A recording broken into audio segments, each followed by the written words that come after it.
Chapter 28. By Wednesday, I couldn't take it anymore. That morning, I realized I'd been avoiding Devon. I didn't know how to act since the kiss. I didn't want to ruin our friendship, but I wasn't sure I could ignore the attraction either. By the time I got off work, I knew it had to end. Once I'd realized what I was doing, my pride wouldn't let it continue. By the time I pulled into my parking space, I'd worked out a plan.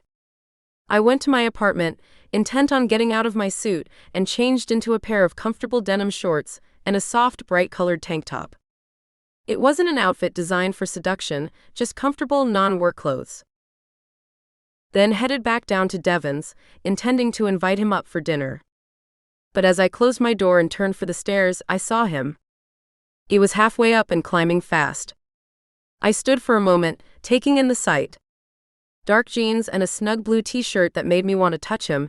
In one hand he carried 2 pizza boxes. "I was just coming to see you."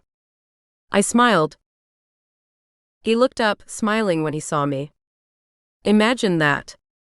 I stepped back so there was room on the landing as he reached the top step. "I assume you're planning on sharing those?" I unlocked the door and let us into the apartment I'd just left. "That's my plan." He stepped inside behind me and pushed the door closed. "How are you adjusting?" I led the way to the kitchen to get plates and drinks. "Have you told your family yet?" "So far so good.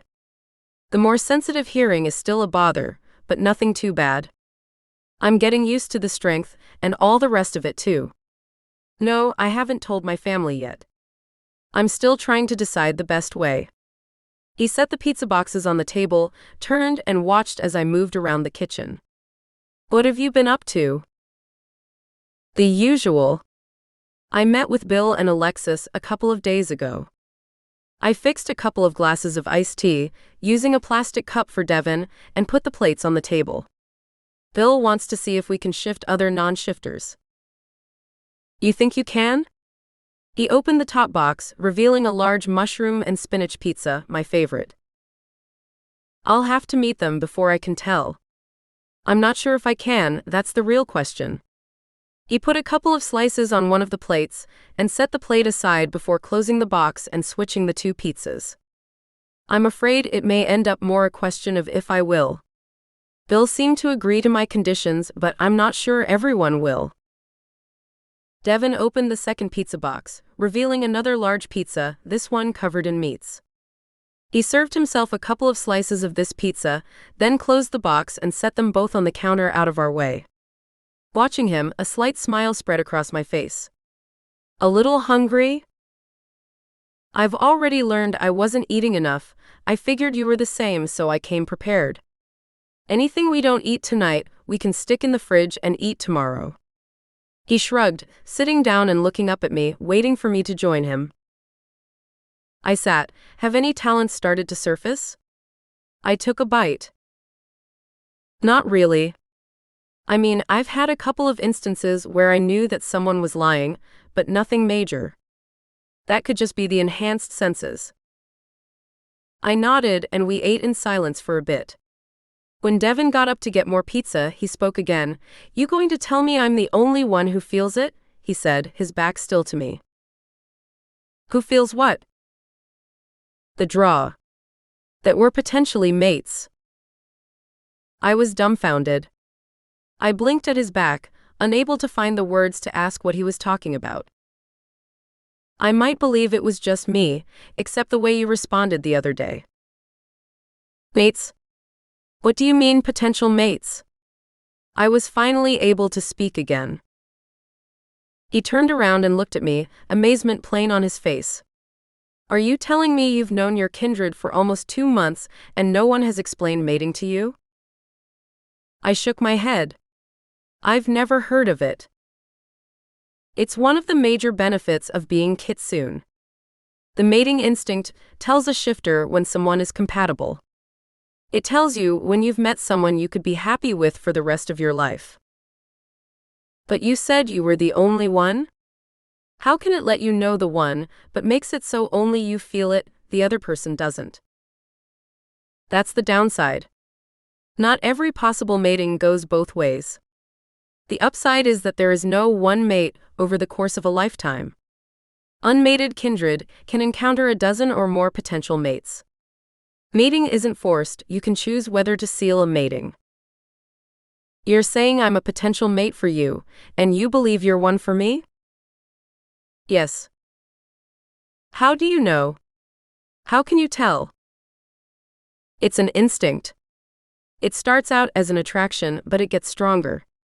The more physical contact, the stronger the draw gets. If a person didn't know what to look for, they could mistake it as nothing more than a strong attraction.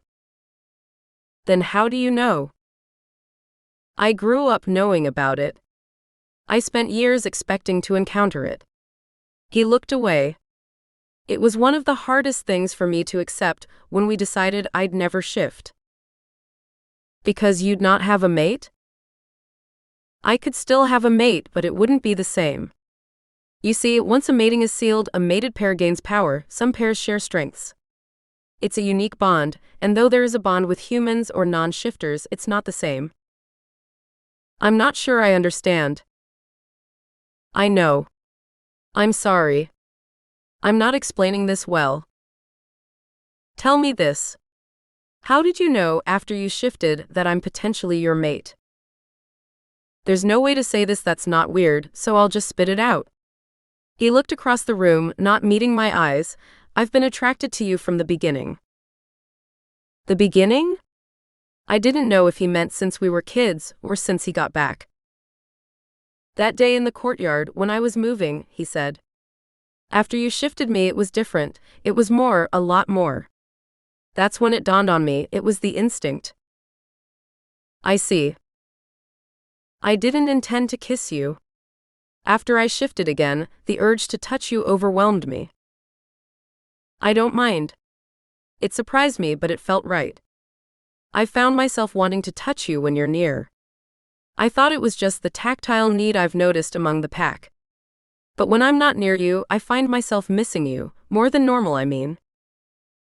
Those are common effects of the instinct, or at least from what I remember, I'd say they are. So what now? You said there's always a choice, but I know nothing about it. What are our options? We can continue as we have been, spending time together, and it will get stronger. Or we can separate. As in no contact, no being near each other. Eventually, it will fade. Are those our only options? Other than sealing the mating. Which I'm sure you're not ready for. Hell, I know I'm not. That's pretty much it. What's sealing the mating? Making the mating permanent. It's like marriage with no option for divorce. You're right, I'm not ready for that. I can't imagine not seeing or spending time with you. You've become a part of my life these last few weeks. I don't care much for breaking the connection either. But if it's what you wanted, I'd do it. So, we continue?